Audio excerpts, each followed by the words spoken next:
This is the third video in an apparently 4-part series on Jordan B. Peterson's 12 Rules for Life and Antidote to Chaos, Rule 8, which is tell the truth, or at least don't lie.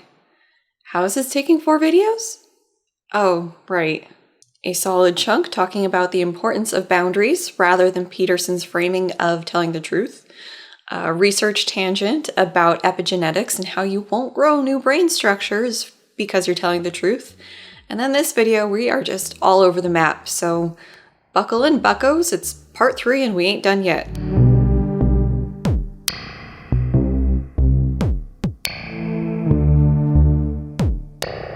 This video made possible thanks to the continuing support of viewers and patrons like you. Thanks! Welcome back to my channel. So, at least I can say we're making progress in this chapter, even if we won't finish it today. I'm eager to get started, so let's get the channel business out of the way first. Like, comment, subscribe. Links in the description box for Twitter, Discord, and Patreon. Speaking of Patreon, I have a fun little thing I'm working on for the 1-year anniversary for patrons, so if you're interested in that, check it out. And last thing before we get started, visual shorthand for the different sources that we'll be working with in this video. This indicates that I'm paraphrasing the book. This is for my responses, thoughts, or criticisms, and this is for research or experiment discussion. Alright, enough chit chat. Let's continue our journey on why lying is the bad news bears.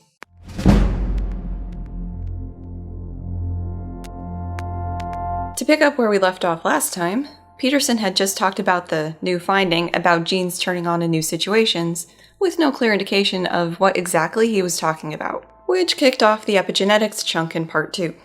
Peterson basically sets 2 paths before you. Surprise. One path is the way of saying no when you need to. Boundaries. We talked about this in part 1 for this rule. The other path is someone who can't say no, only yes. If you ever wonder how perfectly ordinary, decent people could find themselves doing the terrible things the Gulag camp guards did, you now have your answer. By the time no seriously needed to be said, there was no one left capable of saying it. Hopefully you can see why I ended part 2 where I did. This isn't as cut and dry as Peterson makes it out to be. Surprise, I know. It doesn't just boil down to the Gulag guards not being able to say no to the things they were being asked to do. There's other things to consider, like group dynamics, personalities of the different guards, how a role can change the person, to name a few. It's been a little bit since we'd had a Raisin Cookies of Doom spiral, but Peterson was more than happy to rectify that. If you betray yourself, if you say untrue things, if you act out a lie, you weaken your character. If you have a weak character, then adversity will mow you down when it appears, as it will, inevitably. You will hide, but there will be no place left to hide. And then you will find yourself doing terrible things. Tonight at 11. Doom! I swear, it's like the old German fairy tale version of if you give a mouse a cookie.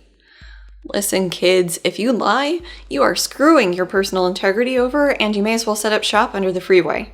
Or go live in a van down by the river. That gets funnier than this book deserves. Only cynical philosophies could think that life would be better with lying.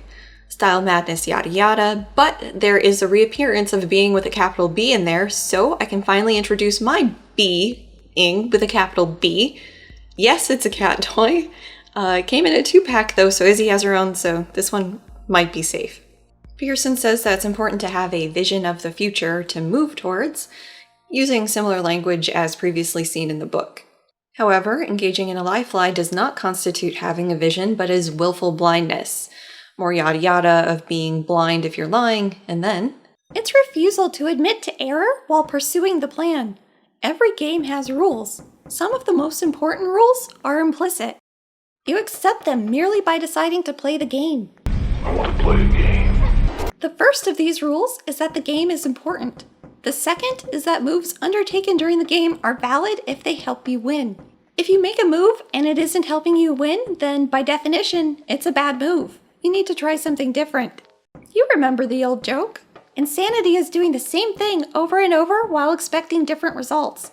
What? Lying happens because we can't admit we're wrong?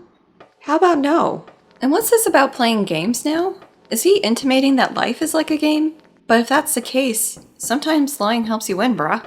Therefore, by Peterson's own logic here, lying is a valid move in the game of life. Sometimes when you fail and try something new, you move ahead. Otherwise, you have to keep trying different moves, and Peterson advises to increment in small steps. But sometimes, however, the entire hierarchy of values is faulty, and the whole edifice has to be abandoned. The whole game must be changed. That's a revolution, with all the chaos and terror of a revolution. It's not something to be engaged in lightly, but it's sometimes necessary. Error necessitates sacrifice to correct it, and serious error necessitates serious sacrifice. To accept the truth means to sacrifice, and if you have rejected the truth for a long time, then you've run up a dangerously large sacrificial debt. 12 rules drinking game. Hierarchy. Take a shot. So, if you aren't living the truthful life, you have to overthrow yourself and start anew. And this toppling of your lying regime will require sacrifice. Recall that in Rule 7, the Pursuing Meaning chapter, Peterson kept equating work with sacrifice. And I'm not sure if we can do transitive algebra stuff here, but if we can, accepting truth is equivalent to work. Which sort of makes sense, I guess. The thing is here, for a chronic liar, this wouldn't be bad advice. Swallow your pride, fess up to what you've been doing, and try not to lie about everything. But this advice isn't directed at chronic liars, it's directed at everyone. So forget social lubrication, we're all going in dry from here on out. The prideful, rational mind, comfortable in its certainty, enamored of its own brilliance, is easily tempted to ignore error and to sweep dirt under the rug.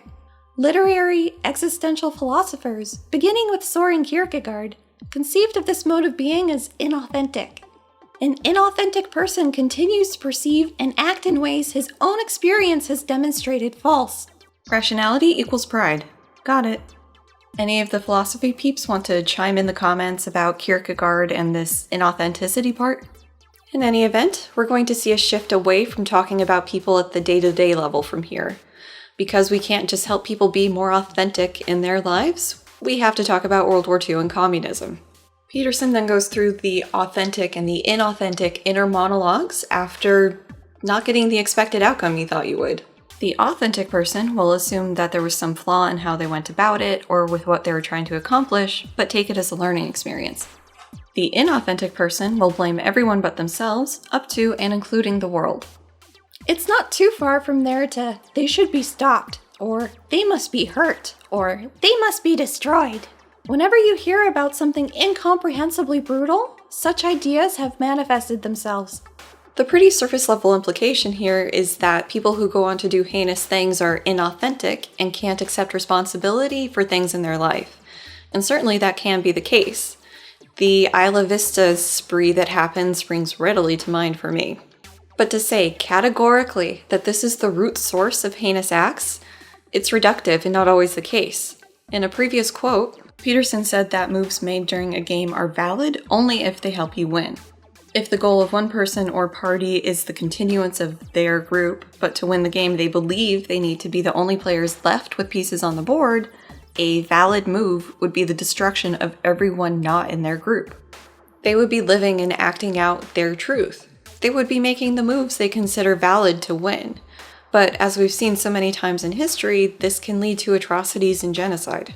I suppose that the counter-argument to this would be that these people are coming from an inauthentic place and they can't take responsibility for their situation. But I'd counter that counter by pointing out that we're hitting the same problem we did in Rule 2. One person judging another person's actions or motives as untrue, or in this case, inauthentic, kind of requires that person who's judging have some form of objective truth, which we don't have. I'll wrap up this quote by noting the slippery slope that Peterson's setting up here. If you aren't speaking the truth, you're inauthentic, and before we know it, there's another spree on our hands. There is no blaming any of this on unconsciousness either, or repression. When the individual lies, he knows it. He may blind himself to the consequences of his actions. He may fail to analyze and articulate his past so that he does not understand. He may even forget that he lied and so be unconscious of that fact. But he was conscious in the present during the commission of each error and the omission of each responsibility. At that moment, he knew what he was up to, and the sins of the inauthentic individual compound and corrupt the state. I have a person in my life who is a chronic liar, if not kind of leaning into narcissistic personality disorder territory. In venting sessions with my friend Lily, who experienced this with her ex-husband, something we can't quite pin down is if these people are cognizant that they're lying. I've seen the narrative change in a matter of minutes. So this funny thing happened, I was part of it, as was this person in my life who let's call Alex. And a couple minutes later, Alex is telling somebody else about this funny thing that happened, and everything that went down, everything that was funny, everything that wasn't, Alex took credit for. And I was just stunned that Alex would exclude me like that, in addition to taking credit for my part of this thing.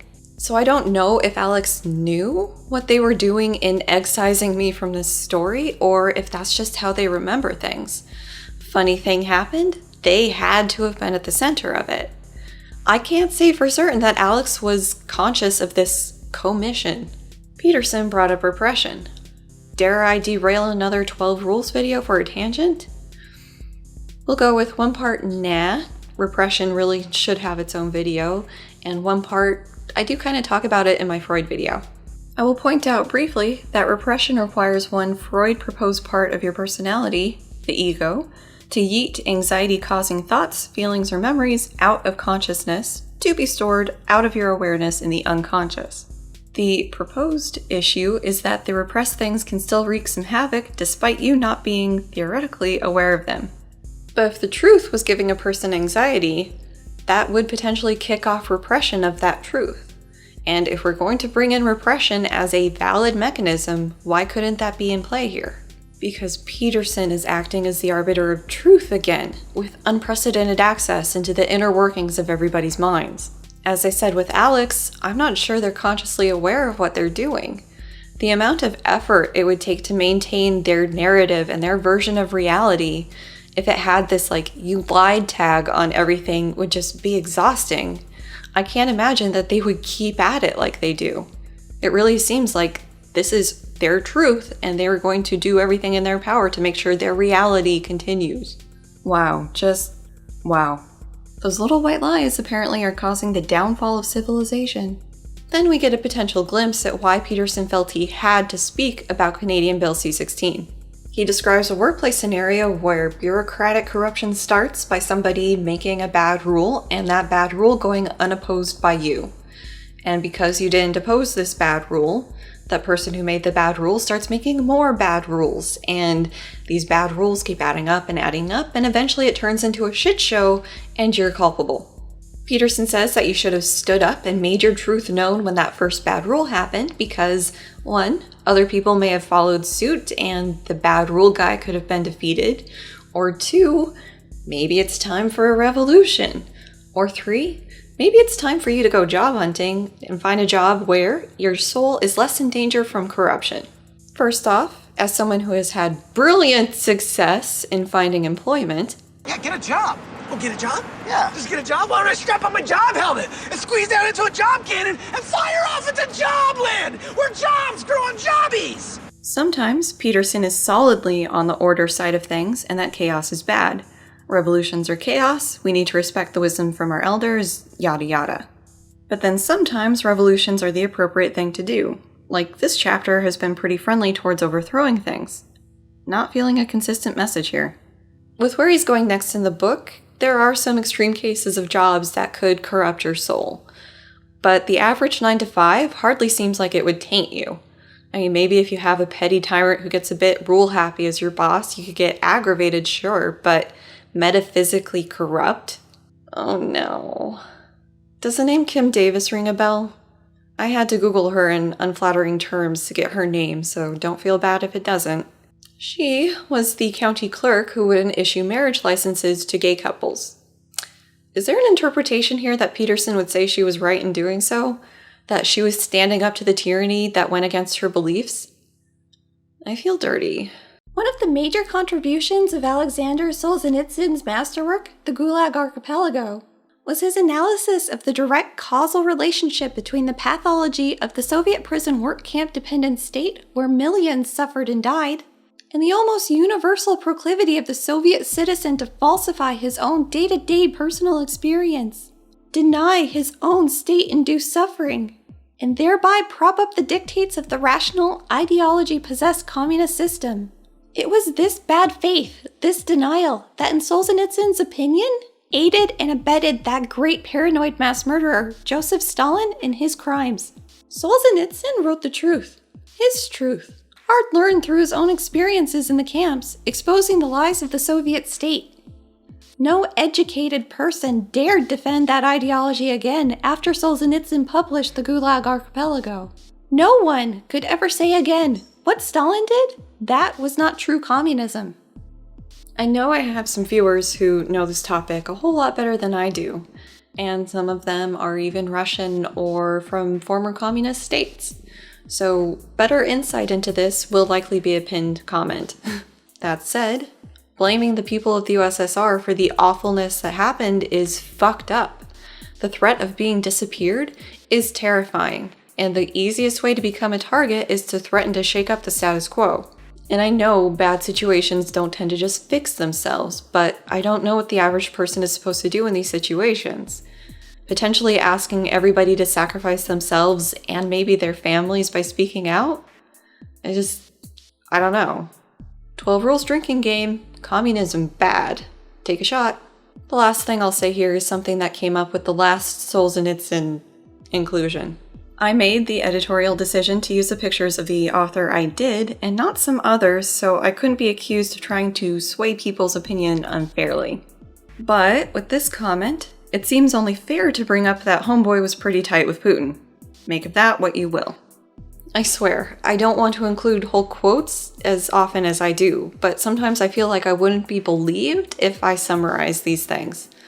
So here's another huge quote.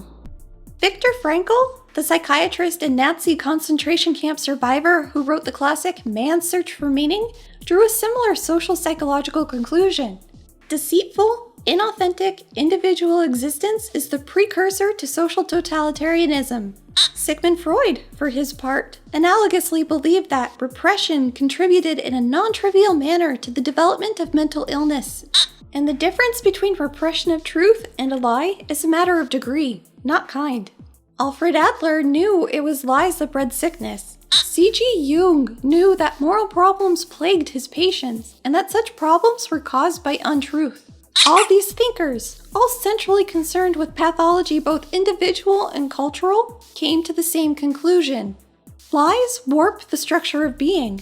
Untruth corrupts the soul and state alike, and one form of corruption feeds the other.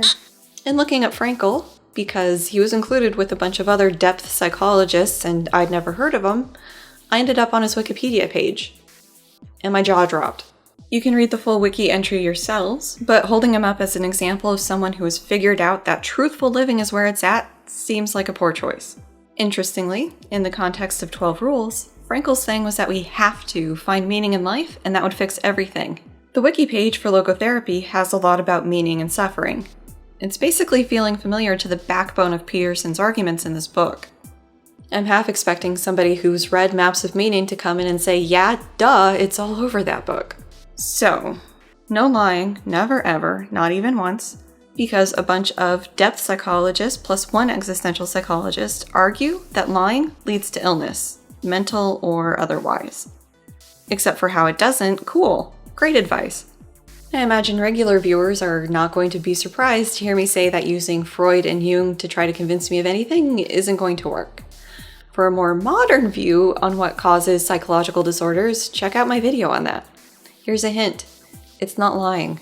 Granted, everyone lying all the time about everything would probably make life really shitty and would probably bleed into the state. But as I've said so many times before in the series, there's no nuance. There is a difference between sleeping with your patient and lying to your wife about it and telling somebody that their shoes look cool when they don't. Even well-lived lives can, of course, be warped and hurt and twisted by illness and infirmity and uncontrollable catastrophe.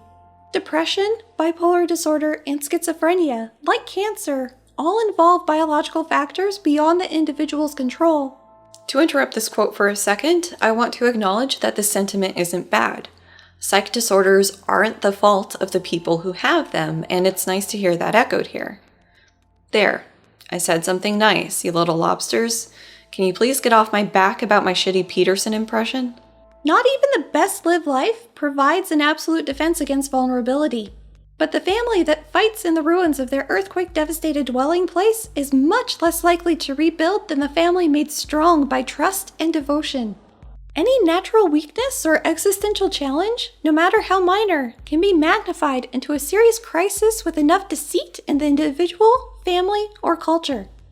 Sounds like a strangely specific example that I'm not familiar with. Is this another saying that I don't know? Any Canadians want to chime in? Bad things can be made worse by lying. Surface level, I'd be inclined to agree. But in the context of the rest of this book, let's rehash some issues. Repeatedly, the surface level is fine. It's something that seems pretty benign, but you start to pick at it and holes or flaws appear. Some of the things we've covered in the series have been how the cited research is misrepresented, intentionally or otherwise.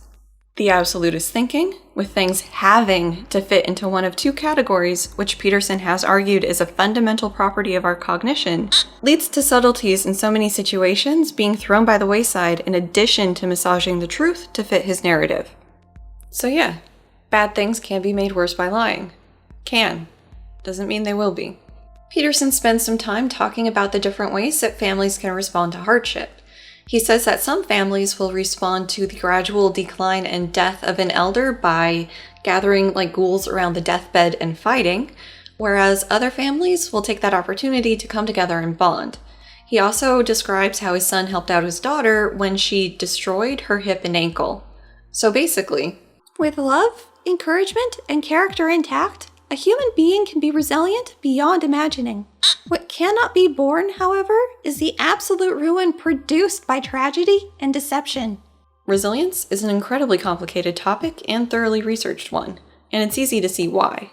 If we could figure out what makes some people resilient to trauma or stress or other bad things and other people not, we could potentially teach those coping strategies to others, and just think how much the world would improve. But the core things at the heart of resilience have been elusive. A general sense of positivity does seem to be important, but the exact nature of that varies depending on who you ask. Something I didn't see in the research I found was a negative impact of lying. If anything, in one instance, it was suggested that forcing a positive, normal narrative in the face of adversity was important for surviving difficult times. And that's what I want to have a mini rant about. Deception has played a role in many a difficult situation that I've seen. I talk about this in the video where I share my friend Lily's experience in leaving her abusive ex-husband, but when she was finally at the point in the relationship where she was done and wanted to get out but couldn't yet, she had to pretend like everything was fine.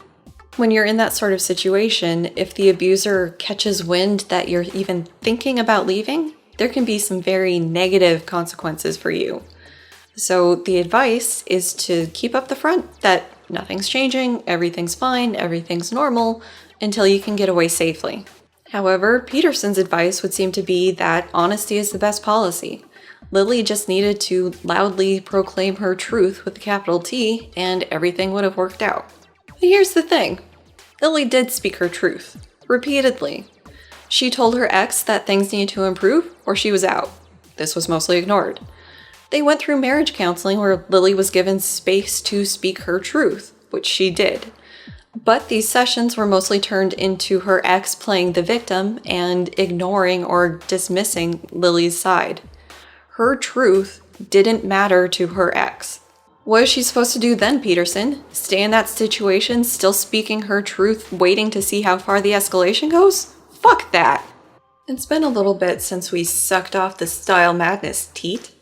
The capacity of the rational mind to deceive, manipulate, scheme, trick, falsify, minimize, mislead, betray, prevaricate, deny, omit, rationalize, bias, exaggerate, and obscure is so endless, so remarkable, that centuries of pre-scientific thought, concentrating on clarifying the nature of moral endeavor, regarded it as positively demonic. This is not because of rationality itself as a process. that process can produce clarity and progress. It is because rationality is subject to the single worst temptation to raise what it knows now to the status of an absolute. What? Rationality is bad except for when it isn't? Super! One of the less used authors in Peterson's roster is about to tag in to explain what he means here. We can turn to the great poet John Milton once again to clarify just what this means. Over thousands of years of history, the Western world wrapped a dreamlike fantasy about the nature of evil around its central religious core. That fantasy had a protagonist, an adversarial personality, absolutely dedicated to the corruption of being.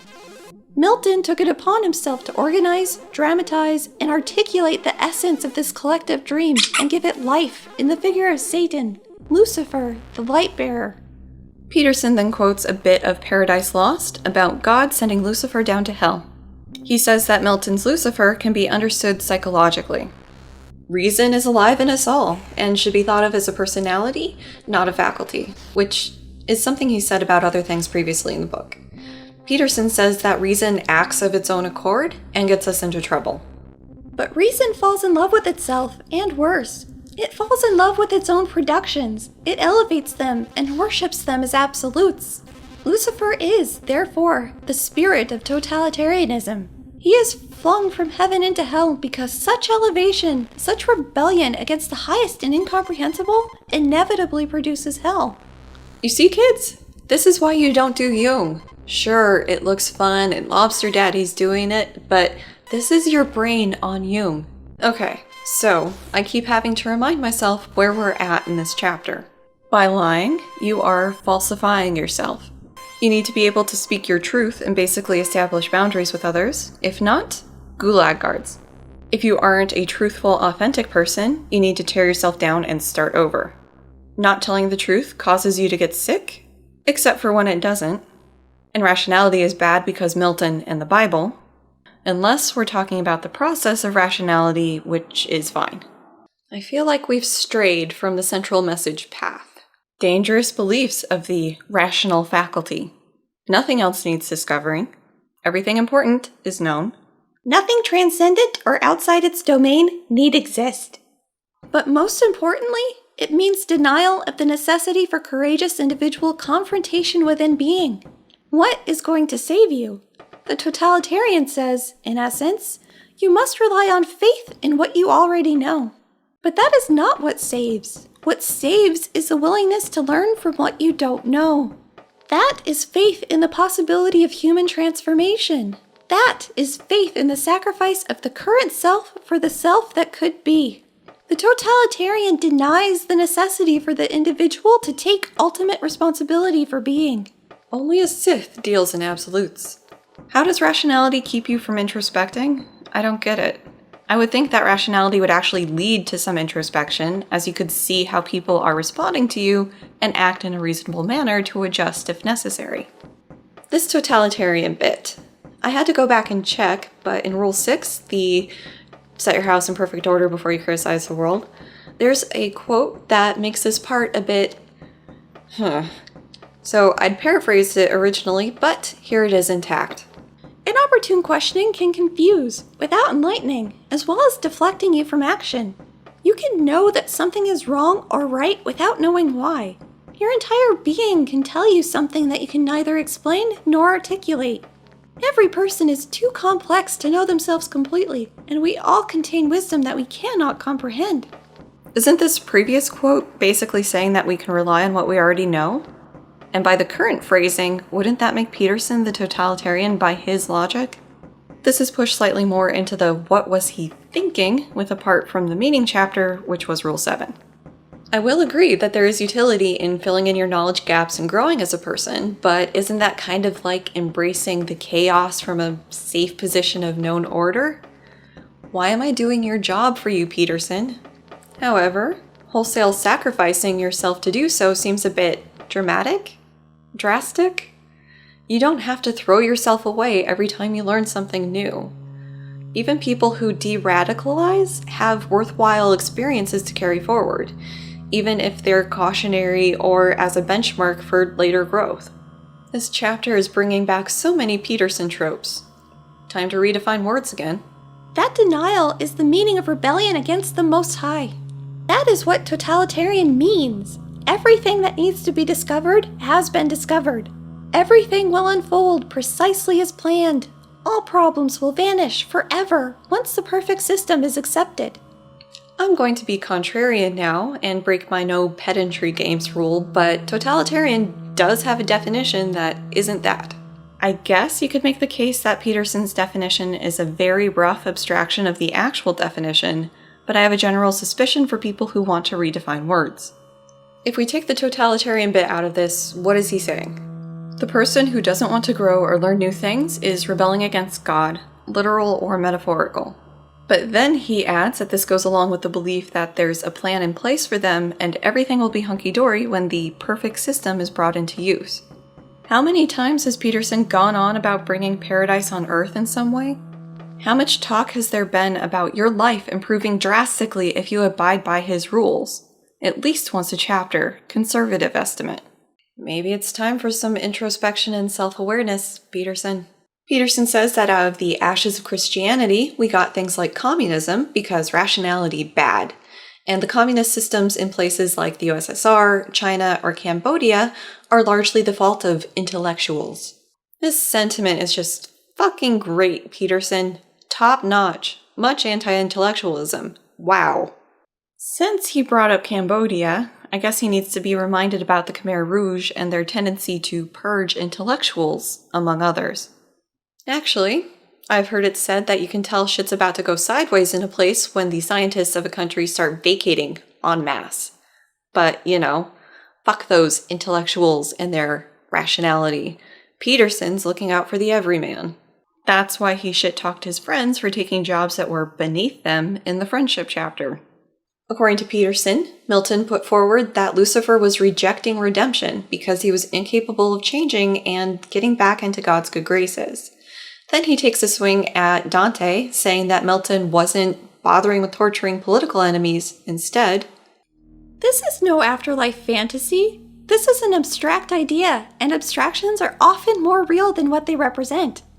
The idea that hell exists in some metaphysical manner is not only ancient and pervasive, it's true. Hell is eternal. It has always existed. It exists now. It's the most barren, hopeless, and malevolent subdivision of the underworld of chaos, where disappointed and resentful people forever dwell. And lo, far have we strayed from the truth-telling path. This is the danger of the style madness. You never know when it's going to spring up from the depths of your mind and take hold of your computer. Hell is an abstraction, making it more real than reality. I mean, in cognitive, we do make a distinction between concrete and abstract things, and they do have an impact on various metrics, like the ability to remember them. But do elaborate, Dr. Peterson, on how an abstraction is more real than the thing it's abstracting. And no, not by quoting more Milton. For fuck's sake, that's what he does. In addition to the disappointed and resentful, Peterson says that liars also live in hell, and he describes people you might come across on the street and what the tells are for the liars. These are the people to whom you instinctively give a wide berth. These are the people who are immediately angered if you direct your gaze toward them, although sometimes they will instead turn away in shame. I saw a horribly damaged street alcoholic do exactly that in the presence of my young daughter. He wanted above all to avoid seeing his degraded state incontrovertibly reflected in her eyes. There's Peterson's mind-reading abilities again. There isn't the slightest possibility that this street alcoholic didn't like how Peterson and his family was looking at him, or he just happened to turn away when they got near, or any other number of possible explanations. No, it was that he was degraded and didn't want to see that in Peterson's daughter's face. Okay, I guess this implies that ne'er-do-wells are all liars, and that you can instinctively know who they are. Right. Peterson helpfully provides a list of things that deceit causes. They are unbearable misery, resentment and vengefulness, suffering, Nazi death camps, Stalin's whole thing, Mao, not elaborated on, loads of death, the near destruction of civilization, and modern threats. The missing nuance is still in play here. There is a huge difference between lying on the local or the global scale, even within those levels. Now, I know that Peterson has argued that little lies corrupt the state, but really? Me telling somebody that their cooking was good when it really wasn't is going to cause the downfall of Western civilization? Really? Okay, I can't anymore with this for now. One can only get so frustrated and angry at a time. The good news is that there is one section left and it contains a life message. Or at least what Peterson considers a life message. So, until next time, bye!